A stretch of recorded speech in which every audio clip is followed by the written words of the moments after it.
Webster Dictionary says that capitalism is an economic system characterized by private or corporate ownership of capital goods by investment that are determined by private decision and by prices, production, and the distribution of goods that are determined mainly by competition in a free market. So all of that to say is money equals power, and if you don't have money, you don't have power. In today's episode, Chanel and I start our new season on We Hate Isms, talking about capitalism. We go into how money works, why it doesn't make sense, and ultimately, why we hate capitalism. Enjoy!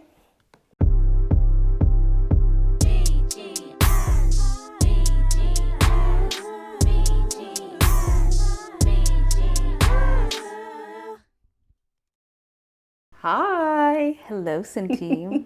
How are you, Chanel? I'm doing well. How are you? You know, I can't complain too much. Yeah. Yeah. I can. Oh, God. That was aggressive. Why is society the way it is? How much time do you got? The rest of my life. Well, I could say a lot of things. One of them could be we're Black in America. So we have to navigate society differently. We have very, very interesting people in power right now. So that could be another thing as well. And just because of a lot of isms. Lots and lots of isms. So many isms. So many isms. We could take a whole college degree On isms. on isms. I wonder if there is like a course called the isms. If not, that should be something. You see, I just think it's so much that you have to break it up into several courses. Yeah, so maybe maybe you can get a degree on isms. It's probably one of the social studies majors. Yeah. Yeah, but today we're talking about capitalism. Yes, ma'am. Capitalism. Capitalism. The society standard. So, the first thing that comes up in my mind when I think of capitalism is homeless. Homeless people, houseless people. Girl, we be walking on these streets. Yeah. And I'm like, why, sir, why do you have no shoes on? Why do you barely have any clothes that even fit you? And we're all just walking around like this is normal. That part. Yeah. And then I'm like, we have an entire police state with a bunch of police people who have nothing to do, and they aren't helping them. We don't have any social services for these people when they're suffering on the street. Our tax dollars should be put more towards the police. Oh, yeah, more towards the police. You know, let's dedicate millions of dollars to help unhoused people and then take all that money and use it for other stuff. Let's do that. Yay! But no, it's actually terrifying. Yeah. The world that we're living in right now, I think I've heard fever dream, Twilight Zone, many things, but just it doesn't feel like it's reality. And every single day I wake up and I try to convince myself that this is not the world that we live in, but it unfortunately is. It is. And I think the purpose, or the reason why sometimes it's dangerous to kind of think like that, it's like this is not the world that I live in, is like that's what the government wants you to believe, that the world that we're currently living in is not the world that we're living in, so we can stay submissive, silent, and just let whatever happens happens. Yeah. And you know, it's just, I don't know. Yeah, I would just say that part of like seeing people lose the game of capitalism in our country, and like if you lose it, you die. Yeah. And we're out here like, okay, that's kind of hard to think about. What do we want to get for lunch tomorrow? Do you want to go here? Do you want to go there? Let's spend our money on a Labubu. Let's spend our money on a Labubu. Yeah. Because that's going to help me feel like I'm not going to claw my own eyes out. Yeah. Yeah. So how would you define capitalism? Capitalism, that's a good question. So capital is in there. And so when I think of capital, I think of the means of owning something, right? And so I think the bare bones definition of capitalism is a bunch of people owning things. That's my bare definition. And I think a lot of that, especially for this country, the original capital in this country was my people. Human capital. Yeah.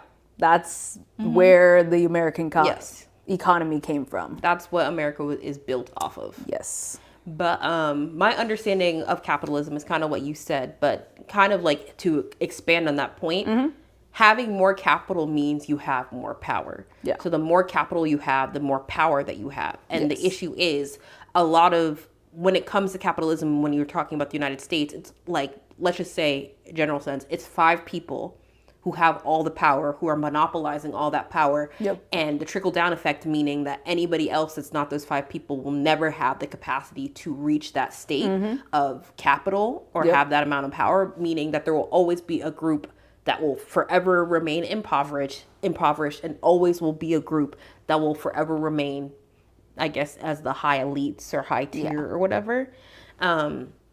It's something as well that you could see a lot in the government and the policies that are being passed, and then just way things are navigating. Like, for example, taxes.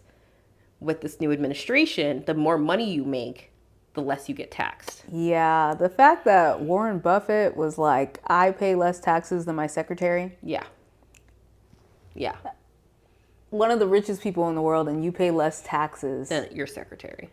That doesn't even make sense. Yeah. It was one of those things too. It's like, I think the thing is, you don't really realize like how much capitalism affects you until you kind of, or like not affects you per se, but like the dichotomy of capitalism and how it affects different people until you start moving into different tax brackets. Because I like to use the example of going from graduate school into industry. And I remember when I was like, oh my gosh, I'm going to be making so much more money. I'm in a new tax bracket. I'm worried about my taxes.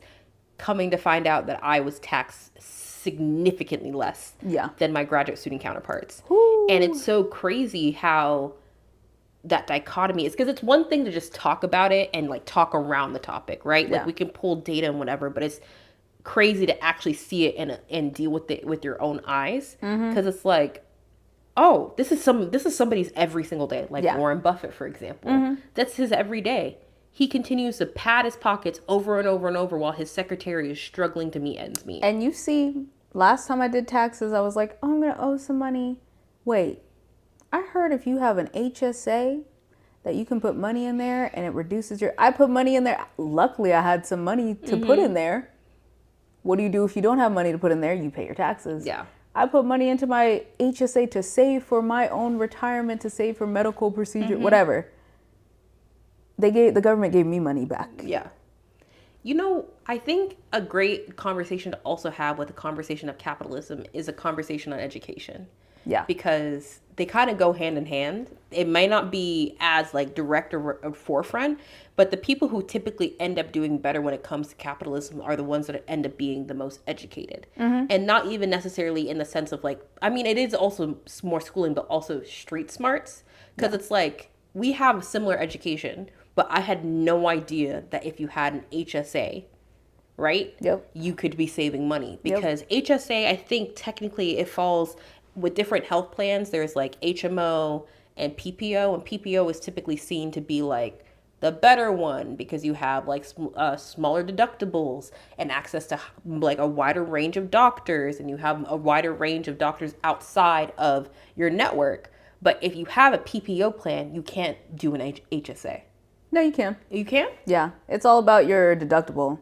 If you have a high deductible plan, which you can have with a PPO, then you're allowed to do an HSA. So I think it has the requirements online. It's I think the list. issue is, at least with my insurance, I didn't see that as an option. Yeah. If I picked PPO, It was going to be a low deductible. Yeah. Yeah. Yeah. Okay, so I was misinformed, but at least in my instance, it was either PPO or HMO with an HSA. And that was something that you had to sit there. I remember having conversations with coworkers about it and them being like, yeah, I know I have access to a PPO and I can afford a PPO, but I'd rather have the HMO because I can get the HSA. Ah, yeah. But that, again, is knowledge that you don't have. And then there are people out there who have that information, who are banking and benefiting off of it, who kind of succumb a little bit more to capitalism in that instance. And then they're more well off. You never know what you don't know. And I feel like knowledge is power, you know? Knowledge is power. But gaining access to that knowledge, it's, what's the word? It's like there's a gate. It's blocked. I don't know what the word is that kind of is like mean it prevents you from getting there. But it's something the more I try to become more educated, the more I integrate into the world, the more that I technically everybody succumbs to capitalism. To be able to survive in this world, you have to be capital like you live in a capitalistic society, so you have to deal with capitalism. The more that I learn about capitalism, I had a point that I forgot. I really sounded like I was going to go somewhere. I was locked in. You were locked in. I was locked in. Anyway, ADHD. it's really bad. Yeah. But I had a point. I think in essence what I'm trying to say is like we live in a capitalistic society, and the more that I'm learning, despite the fact I strongly dislike capitalism, for me to be able to survive, I have to be capitalistic. Yeah. Like, it sucks that because I went and I got an advanced degree in a STEM field, I'm able to have a job that puts me in a tax bracket. Obviously, I like that I benefit from that because I need money to survive. I'd rather pay a little bit less in taxes to be able to survive than to have to struggle to be able to make ends meet. Yeah. You know what I mean? But at the same time, I feel like it's unfair that I have to be in that position where I have to, you know, I don't know. I feel like this is kind of like it's giving first world problem, but is that not what capitalism is? It's a first world problem. At a certain point, it becomes a first world problem. Yeah. Yeah. Yay. I know. So what are your experiences with capitalism? I mean, what is not an experience with capitalism? I mean, and it's so funny because we're just talking about capitalism in this episode, but all the isms blend together. They all blend together. They all blend together. And I feel like, yeah. Why do we pay money to go to get an education? Racism. Why do we pay money to be able to have access to healthcare? Racism. Classism. The Americanism. Subscriptions. Subscriptionism. Subscription. Yeah. Everything is an ism. Oh, okay. Yeah. No, Everything. they like all the isms tie together, which is the reason why I was saying it could be its own course, like the isms. I understand that, like, to be able to talk about them in depth. That's the reason why we're having an episode on each. But conversations that we're going to have on each will kind of sprinkle blend over, everything right? in. With the discussion of racism, again, it kind of goes towards the idea of power when it talks to capitalism, because the people who are high up there are all of a specific gender and specific demographic. Yeah. Right? It's not us. We are not the type of people that people will assume will be in the higher echelon of people. We are not. We're probably seen to be the ones that, they probably would consider in the lower levels, lower classes, but because we have educations, we find ourselves somewhere in the middle and higher middle because of the fact that we went and got higher educations, right? But again, that's what the major issue with capitalism is. It's meant to serve only a specific group of people, and the specific group of people in the general sense is the minority. Yes, and it's so funny that everything is based on luck. Like, everything's based on luck. Yeah. The fact that I was born to middle-class parents, luck. Yeah. The fact that middle-class educated parents. Yep. Well, one of them. But yes. Yeah. So, luck. Yeah. And that's the reason why I got a college degree. If I was born into a different family, who knows if I would have gotten a college degree. Yeah. Or like luck that my parents, even though my parents are immigrants, they had a very strong understanding on how loans worked. And I think it's because, at least for my father, he came in and he had loans and he had to work for it. How lucky am I to have a father who was like, don't take out any loans because you're going to regret it for the rest of your life. And I talk to people when they're like, oh yeah, I'm sure you're working on paying off your loans. I'm like, no, I don't have any loans. That's like a huge, like, people are like, oh wow, luck. The fact that my dad, I've been a member of, I don't know, is it weird to say what bank you're a member of? Does it matter? I'm not going to say. I don't know. People are really weird on outside. It's true. And they'll find you. They'll find you. So I've been a member of a bank since 2007. I was 9. No, I was 11. 11 in 2007. Why do I have a bank account? I'm not making any money, but because I have that loyalty with that bank, Yep. that has helped me a lot. Like I started to build credit really, really early because my dad put in the time, like put credit cards out in my name, used them, paid them Yep. off. Yep. So I was able to build credit without even doing anything. And that set me up for when I was actually an adult and I had credit, you know? So I was able to get my own apartment, be the only, like, signing on my car. That is luck. You know Luck. what I mean? And we've discussed before when it came to credit cards and how the credit scores and all that stuff that kind of built when our parents were growing up. Yep. The fact that my parents had that enough of the wherewithal and the information to kind of set me up, it is true. A lot of the benefits that you have is just a luck of the draw. Luck of the draw. Some people get extra lucky, but statistically, A certain group of people get extra lucky. They be born on third base and they be thinking they hit a home run, girl. That generational wealth goes deep. It goes deep. Yeah. Like, what are you talking about? My dad owns the company, but I worked hard for my position. Nepotism. Nepotism. Ism. The Nepo babies, don't attack me, please. Yeah. So it's quite interesting. And when it comes to that generational wealth, which is also directly related to capitalism, how better and well off. I think it's just the entire society, like you're saying, the luck of it. The fact that it's like if you have access to money, you'll never worry about having a job. But even because you have that generational wealth, it's probably attached to some big company. So you always have a job. So generation after generation after generation of your line will always be set. Yep. Versus people who don't have access to that, they're forever fighting against the standard that was built against them to try to make it in. And even when they make it in, there's no guarantee that will continue. Yep. And like in the past, it was more sustainable to kind of have that because, you know, people were allowed to be middle class and like people got raises and, you know, wages would increase and people could afford to buy houses and, you know what I mean? Like all of the safeguards, we had like at least something going. Yeah. That was somewhat manageable, and then Reagan. So I actually have, this is kind of like an inner Cindy thought, right? So it may not make any sense, but I've always had a question on how money worked. You know what I mean? Because in the scheme of everything, it's just paper. It's nonsense. It's like we're trading, right? They always claim that there's like a monetary value, like gold or whatever that Gold sets a standard. Yeah. But my whole thing is this. What is causing this increased interest? You see what I'm trying to say? Yeah. Like, why is it that back in like the early 2000s, late 90s, early 2000s, it was easier for our parents to go have a job, get a home, Girl. all that stuff, and now it's difficult. You know what I mean? Because it's just paper. And like, it's people who are setting. You see what I'm saying? It's like you're preaching to the choir, girl. Let me just go on a tangent here, just a little bit of a tangent. The fact that my parents could go to an ice cream shop and get a scoop of ice cream for 10 cents. 10 cents. 10 cents. You go and get an ice cream scoop right now. How much is it, Cindy? like $6 to $8. $6 for a scoop of ice cream? Are you joking? Are you joking? Like, that doesn't make sense. Yeah. That doesn't make sense. It's what? And the fact that, why? Just don't make money go up. Like, and that's the thing. If anybody has a background in like this Economics, topic, which I think is essentially astrology for money.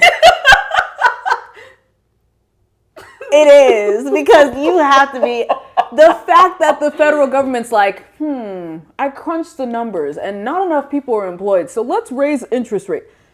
Doesn't make sense to me. And that's the thing. I don't get it. Because like when I was thinking about it, and it came when like I went home. I went home after going to college, after going to grad school, and I went to my local sandwich shop, right? Owners knew me. That's where I grew up. I get pretty much the same sandwich because it's like a nostalgia thing at this point. Every single time. Mind you, this is like, because even though I lived like 40 minutes from home, every single time I came back from undergrad, every single time I came back from grad school, I think it was around my 4th year, I went and I wanted to go get the sandwich and it was more expensive. And I was like, what happened? And it was just because inflation. And it made me sit. It's so funny that it had to be a sandwich that made me sit and think and contemplate capitalism. Your whole life. A sandwich. what causes interest increase? Because they're like, oh, bread costs more money. I'm like, okay, what about bread costs more money? Oh, wheat production costs more. But what if, like, I was trying Why? to understand Why? what is causing the increase, and it all comes down to nothing that makes It's true nothing. sense. Yeah. Because, okay, the price of wheat gets more expensive, cool. But why does everything else get more expensive? It's not like... But why does the price of wheat get more expensive? Why does it get more expensive? That's the part that I don't understand. And it's like... Because you can go and say, the cost of water gets more. Why? Why? The cost of tools gets more. And it's not even Why? just that. Why does the cost of money get more? You know what I mean? Yes. Because I'll be sitting here, we're minding our business in USD, and then we look across the pond. Why is your money worth more than mine?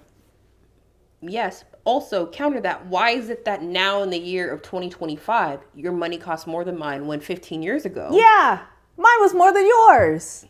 And we know we're not stupid. Yeah. Yes. We're not stupid. We're not dumb. We know that there's a rhyme and a reason for this, but we're just saying that's stupid. Why? Well, so it's like, I mean, maybe I am stupid because I don't understand the rhyme and the reason. I feel like we could have a whole different system. I feel like they're just doing this because that's the way it's done and it has to be done this way for XYZ. Because someone tried to explain it to me once, and apologies if the person who explained it to me, it listens. I don't remember. Because we don't accept it. But like, I was like, what happened to like, because they were like, yes, I get it that there needs to be some sort of like transactional thing. Yeah. Right? In some senses, right? There needs to be some sort of transaction because if not, maybe wild west, right? People, sometimes there needs to be a structure to keep things in line, to make things make sense, sure. But my whole thing is, this is just like kind of like what we're talking about. What is so bad with like the bartering system? You know, like you know how to sew, I know how to cook. Yeah. Why is it that I can't make you a meal, you make me a dress? And even further than that, because I remember seeing something, don't quote me on this, but I remember seeing something because we've always said like, before, back in the past, people used to have a bartering system. Apparently, that's not the truth. People used to just vibe.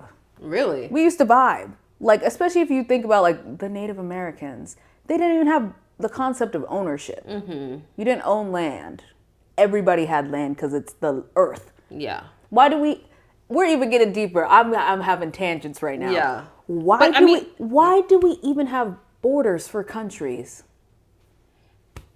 Why do we have citizenship for countries? It ties to capitalism in the sense of ownership. Yep. It's solely for ownership. Yep. Somebody decided that I want this to be mine. And I think the moment that somebody decided I want this to be mine. And like, mine only. This is how wars began. Yeah. Right? Because somebody said, I want this to be mine. And somebody else said, why do you get to decide that this is yours? Yeah.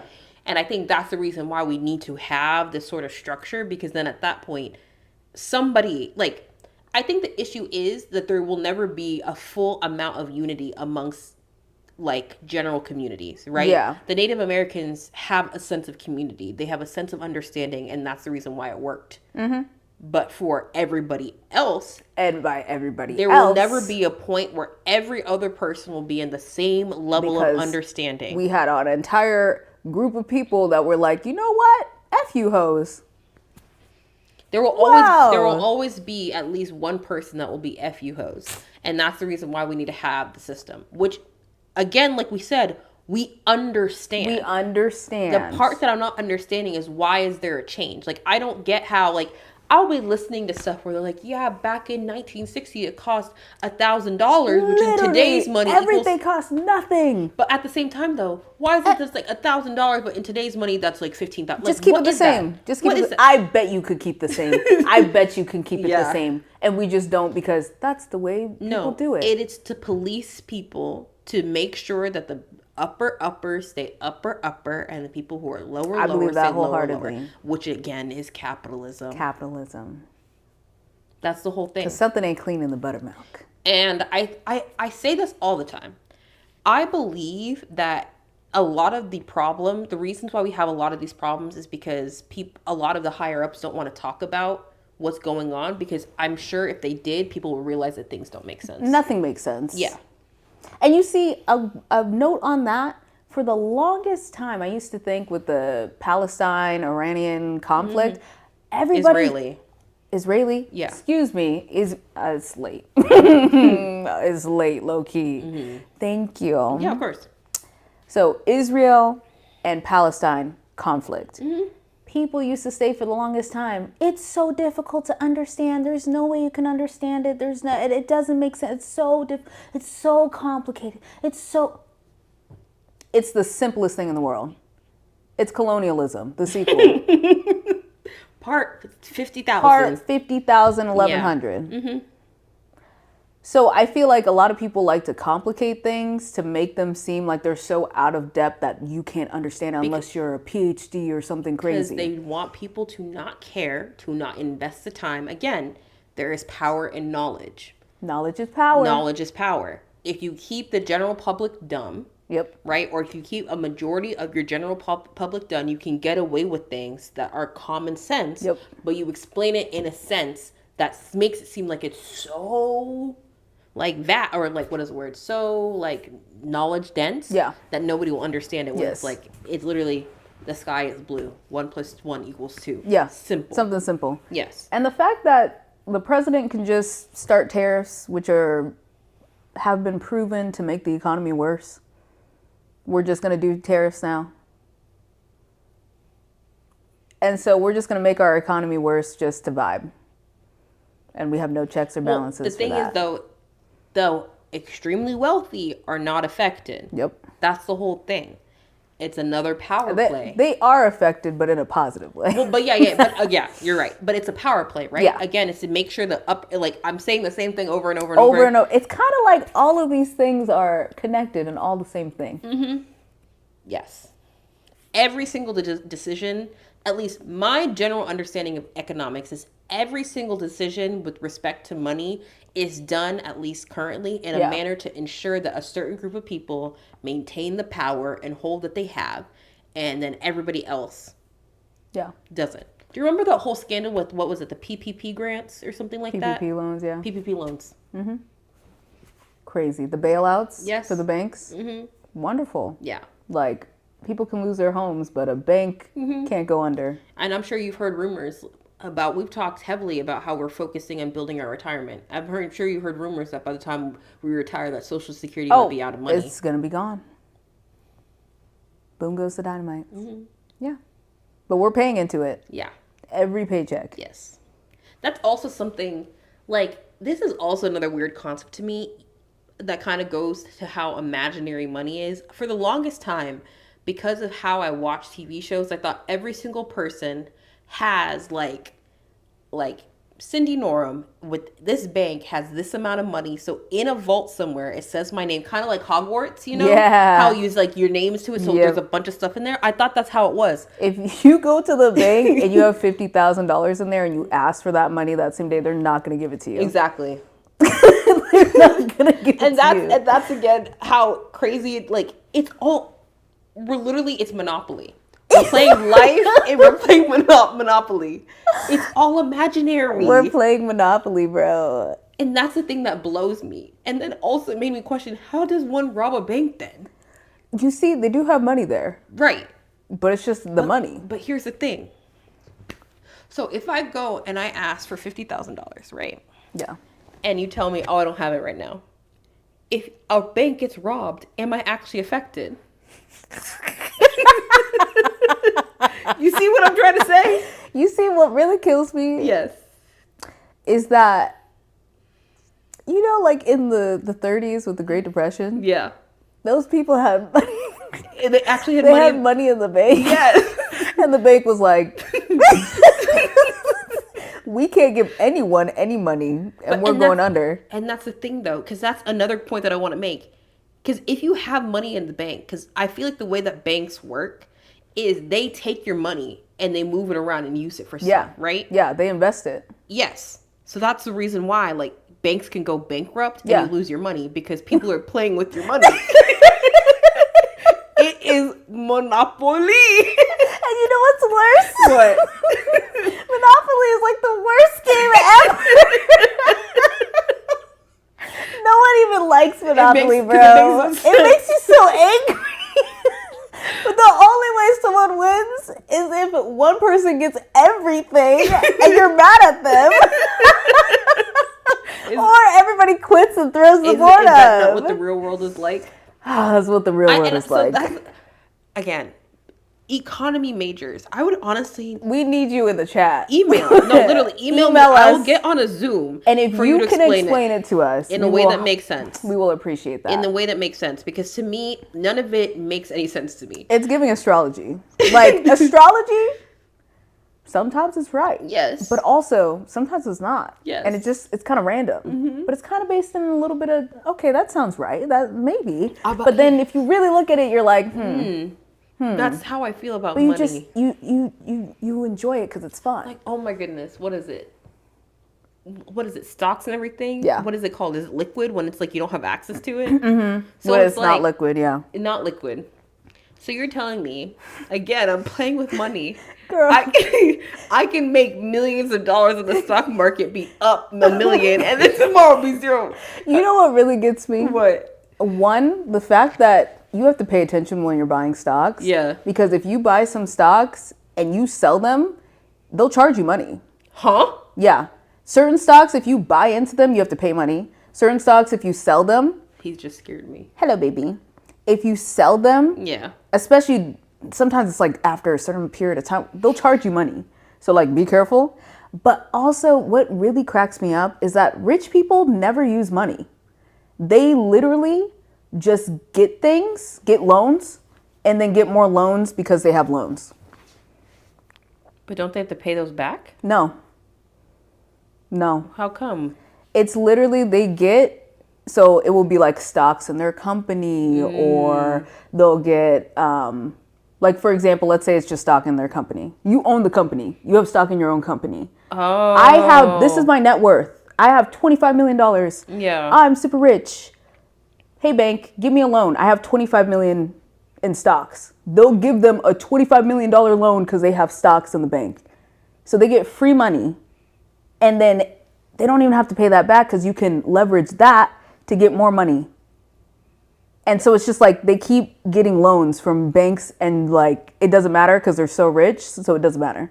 And then if they get into a point where they go bankrupt or whatever, they just erase it for them.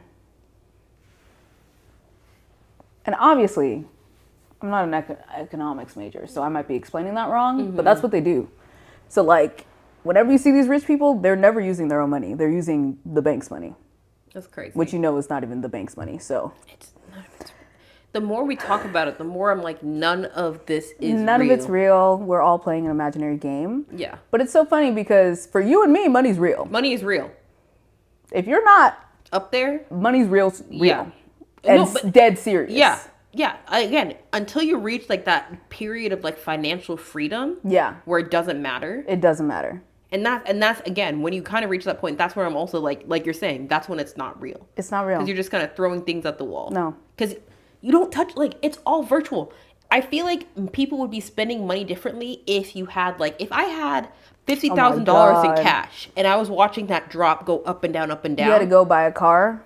And then drop it. Then at that point, money is real. But because everything is virtual and you never see it, literally, whenever I sign into my bank, a number that I see is what tells me that I have money.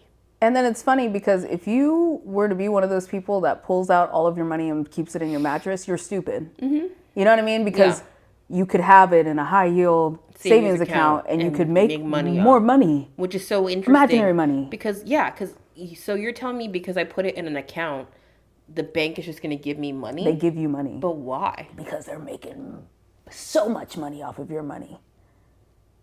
So much money. But how? Because they have a bunch of money and then they put it in their little investments and then they make more money. But then how do you make money off of investments? Hey, the stock market, which nobody understands. It's literally random. But that's the reason why people get degrees in it. There's like day traders and stuff like that. And you know what's funny? To do it. Yeah. Every single day trader does worse than if you just randomly chose stocks. That's crazy. That's actually crazy. You could have your cat choose stocks for you and he would do a better job. Than a day trader. That's insane. Statistically. That's crazy. Yeah. And that just shows you none of this crap makes sense. Yeah. But I think the issue is because of what we were saying before, the lack of unity, you can't get rid of it. You know what I mean? Yeah, there is a metaphorical future. What do they call that? Utopia in the future, where there's a bunch of different systems that we could have. For example, if we're just talking about healthcare, we see in the world today there are examples of us not having to pay $1 billion for healthcare and still not get the healthcare we need like we do in America. There's a bunch of countries that do their healthcare differently. Yeah. When it comes to capitalism, all of our examples of that, of like other options, are gone, dead and gone. Yeah. For example, let's say socialism. There's a bunch of different types of socialism, whatever.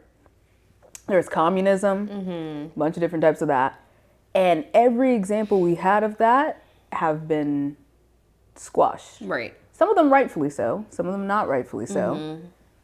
But yeah, our capitalist societies and capital countries they don't want anything else going except for capitalism. Well, yeah, because if you start bringing in other type of societies, people will realize that, capitalism just doesn't make sense. Let's do something else. And that would be a problem. They don't want people, not a lot of people, the like 1%. Yeah. Yay. There are a lot of people because they have money. Money counts. Well, yeah. That 1% owns a lot. Yeah. But it's literally, like I said, 5 people. Yeah. The 5 people will just be kind of at the same level as everybody else, but they don't want to be at the same level as everybody else. They want to be better than everybody else. And girl, at a certain point, money doesn't matter. Like, if you have enough to where you can afford to buy a yacht, you have personal assistants, you have you could buy everything that you could possibly ever dream of, and you still have billions of dollars. That's the thing that doesn't make any sense to me. It's like, what is the benefit? Because we've discussed before. It's like, what? If you had $10 million, is that I think we were saying 10 million. Yeah.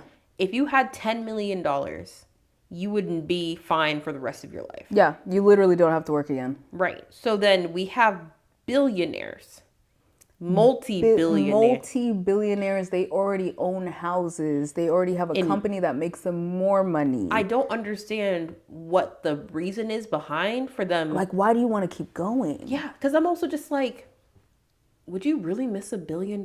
You won't. I could steal $1 billion from a rich person today. They wouldn't even notice. They wouldn't notice.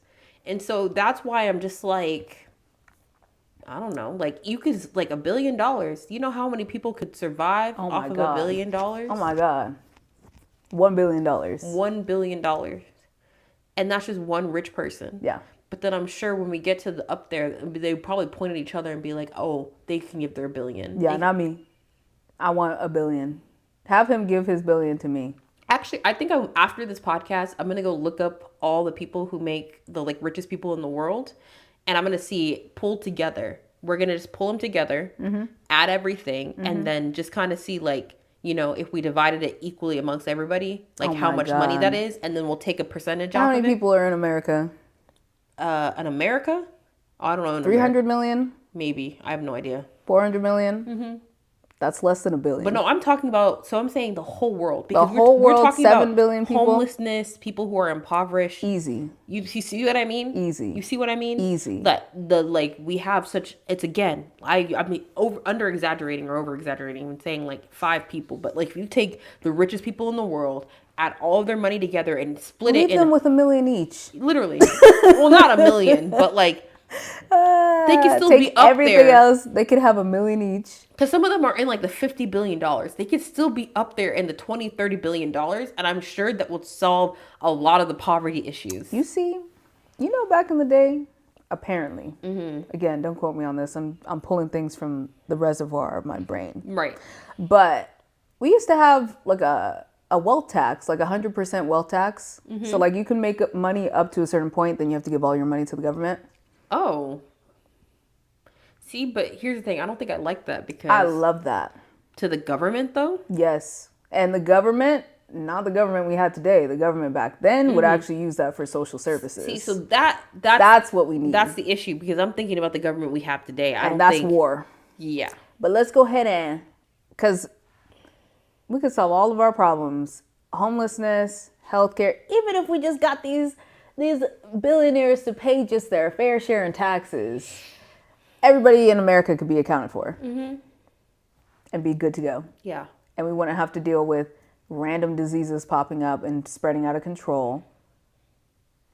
We wouldn't have to deal with a bunch of health conditions and having to pay a bunch of money for that. Yeah. You wouldn't have people walking on the street barefoot, obviously in pain. Like, Yep. what's not clicking? Every child could get the education that they need and deserve and more. You know what I mean? Yeah. I understand. Every child could eat food. Oh my goodness. The fact that there are kids who go to school and because they don't have enough money, they can't get a school lunch. Like, we should have free breakfast, lunch, and dinner through schools. Yeah. Easy. And we shouldn't, like, I actually saw there was a streamer, I think his name is I Show Speed. It just kind of this is a tangent on the line of lunches, but he said he didn't have enough money to have school lunches and that the people in the cafeteria felt bad for him, so they made him a peanut butter and jelly sandwich, and that's the only way that he was able to eat. That's insane. It's because of the niceties of somebody who worked there. Technically, they should not be doing that, and I feel like that's just so crazy. And I bet if they got found out, they probably would have fired them. Yeah. Like, And I feel like the only reason why they probably can't, because I Show Speed, he's very popular, very, very famous. And so they're probably like, oh, yeah, they're probably taking credit like, yeah, we hired this person. And they're wonderful. But it's such a strange society to live in where there's people who are fighting to be the richest person in the world with billions and billions of dollars, where we don't have enough security to keep kids safe in school. We don't have enough money to ensure that kids get fed. We don't have enough money to ensure that every single child has education regardless of their background. We don't have money for any of that. Like, even me being able to go to school, like, I was in a very nice area, but we didn't have enough money to update books. We had books falling apart growing up, and I'm assuming it's even worse now. So it's like, what is with all this money? And then also, how is it that we as a society are putting so much money through taxes, yet we have the highest debt out of any country? That's another thing that I don't understand. Like, how are we trillions of dollars in debt and still functioning? None of this makes sense. It doesn't make sense because why does the national debt keep going up, but we're spending $1 billion on wars in foreign countries, on our police system? I don't even understand how our national debt, what are we spending money on? What are we spending money on? And then also, how is it that you're policing my debt when the United States is in debt? Pay your debt first and then worry about mine. Like, that's the thing that makes, like, that's another reason why I feel like money makes no sense, because it's like the laws and structures around money aren't consistent across the board. They're not. If you're super rich, you have debt. But even still, right? Because I'm like, isn't the United States supposed to be super rich? I'm honestly like, I sometimes wonder why other countries, I mean, I see now that other countries don't take the United States as serious anymore, but we've had debts for a while. Yeah. Why was the United States, like, why is it seen as like the land of the free, home of the brave when we're trillions of dollars in debt? It doesn't make sense. And then, like, when it's time to reel in spending, we're getting rid of the social programs that help people and also prevent us from spending more money on people dying in the hospital and all this stuff that cost the country a bunch of money. We get rid of those, but we're giving money to Israel, but we're keeping bombing people in foreign countries, but we're keeping the policing system. You know what I mean? Like, that doesn't make sense to me. Nothing. Like, I think the point is it's not supposed to make sense. It's not supposed to make sense. And that's, again, where knowledge is power comes in, because the people who understand that it doesn't make sense are unfortunately the minority when it comes to voting. Yay. And as long as the minority of the people are the ones that are the most educated, things will continue to not make sense because it is on purpose. People. But that's the reason why they're policing education. Yeah. I can't remember the exact thing, but I'm pretty sure they're defunding, providing, like, what was the thing where it's like they're defunding, putting less money into some specific thing that's going to affect schooling. Do you remember what that is? It's gonna kill me. But I remember seeing like a news article about it talking about how they made a change where it's gonna stop putting money into schools, and that's gonna hurt education. I mean, they're already gonna stop teaching race theory, which is a portion of in certain states. They're gonna stop teaching race theory, which is a huge portion of history, and other things as well. Where it's just like they're trying to just teaching like wrong history on purpose. Yeah. Because again, you want to continue to make. If you continue to make your subordinates stupid, you don't have to be the sharpest tool in the box to be able to be a ruler. Then, yeah, people are just going to go with whatever you tell them. Yeah. Wow. So, you know, I think the conclusion is money isn't real. No. You hoes are lying. And capitalism sucks. Capitalism sucks. Yeah. It really sucks. And, you know, there's definitely a better system. But we'll see if we ever get there. I don't think in the United States, at least presently, we're not going to get there. I'm hoping. For a good couple of years, unfortunately. Yeah, many, many years. But you never know. You never know. You never know. You never know. I never thought we'd be here, so you never know. You never know. Yes. Yes. Yeah. Wonderful speaking to you. I love that we're on the same page. So here's the thing. We wouldn't be friends if we weren't. That's true. Because I'm going to say this. You cannot be friends with somebody who has different views, political views than you. Because, again, even though it's not an ism, politics is also another thing that kind of wraps... Politicalism. No. That wraps every single ism. And people like to say that if you have, like, and it's mainly... who will say that it doesn't matter what their political background is. I can still be friends. But I truly believe if someone doesn't agree with you politically, they will never be your friend. And they should never be your friend. Let me just say this. Back in the day, I feel like politics was ha ha he he. We've gotten to a point where we're being ridiculous. Yeah, because I think there was a time where it was like, it's kind of like everybody agreed. We shouldn't have homeless people. Yes. But the way that they went about it was differently. Let's kill homeless people. Let's help homeless people. You know what I mean? Those are two different things. Yeah. Right? Yeah. You saying, homeless people are there because they deserve it and they should die. That's not going to work for me, babe. It's not going to work for me, and we're not going to be besties. Yeah. But hey, I say this all the time. Like, I'm the type of person with the people who like to tell me that. I'm like, it is your funeral, and I give my reasons. But here's the thing. The only reason why we are friends is because we have the same political leanings. But I do not want to be associated, and I do not want to be around the people that do not have the same political leanings as me. Yeah. So whenever you have events, don't invite me. Yeah. And I will continually say I do not like them. Cindy, with my whole chest. I'm so sorry, but I don't like Kiwis. Can we still be friends? No. Imagine. Oh God. But yeah, you can't. I don't care if you like kiwis or not. Yeah. I don't think you're a human being. Can we still be? It was crazy for a while. I did have friends who did not consider me a human being. Yeah, they exist. Wow. Yeah. But anyways, on that note, let's get back to living our human lives. Yeah, I'm hungry. Oh yeah, we gonna eat. Mm-hmm. Don't ask us what time it is. But anyways, bye.